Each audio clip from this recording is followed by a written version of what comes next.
మన చిన్నప్పుడు మన ఇళ్లల్లో పెద్దవాళ్ళు ఒక మాట చెప్పేవారు. ఆదివారం నాడు లేదా రాత్రిపూట ఉసిరికాయ ముట్టుకోకూడదు, తినకూడదు అని.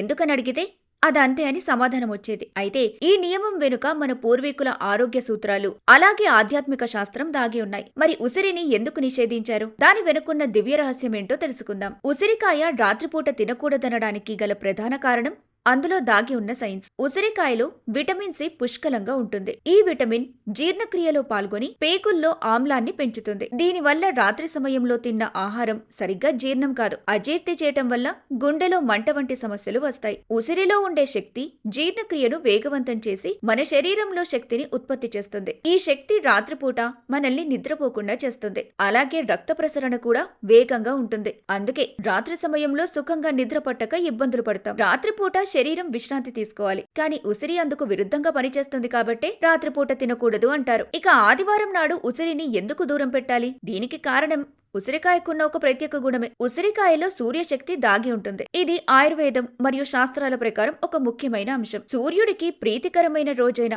ఆదివారం నాడు ఉసిరికి ఈ సూర్యశక్తి మరింతగా పెరుగుతుంది. అధికంగా సూర్యశక్తి ఉన్న ఉసిరిని ఆదివారం తీసుకుంటే అది శరీరంలో అధిక ఉష్ణాన్ని పెంచుతుంది, లేదా కొన్ని శక్తిపరమైన అసమతుల్యతకు కారణమవుతుంది. మన పెద్దలు ఈ నియమాన్ని కేవలం అనుభవంతోనే కాదు, శాస్త్రపరమైన ప్రమాణాలతోనూ పాటించేవారు. ఒక శ్లోకంలో ఈ విధంగా స్పష్టంగా ఉంది: భానువారే దివారాత్రం సప్తమ్యాంచ తదాదివా ధాత్రీఫలం నరస్య దేహ్యలక్ష్మికో భవేత్ సదా. అంటే ఆదివారం నాడు మరియు సప్తమి రోజున పగటిపూట ఉసిరికాయను తింటే అలక్ష్మి కూడగును కనుక ఇది నిషేధం. అంతేకాక నిషిద్ధ దినాల్లో ఉసిరిక తింటే వీర్యహాని, యశోహాని, ప్రజ్ఞాహాని కూడా పొందుతారు. ఉసిరికాయ ఆరోగ్యానికి చాలా మంచిది, కానీ ఏది ఎప్పుడు తినాలనేది మన పూర్వీకులు చాలా జాగ్రత్తగా నిర్ధారించారు. ఆదివారం మరియు రాత్రిపూట ఉసిరిని దూరం పెట్టడం అనేది ఆరోగ్యం, ఆధ్యాత్మిక శ్రేయస్సు రెండింటికి సంబంధించిన ఒక దివ్య రహస్యం.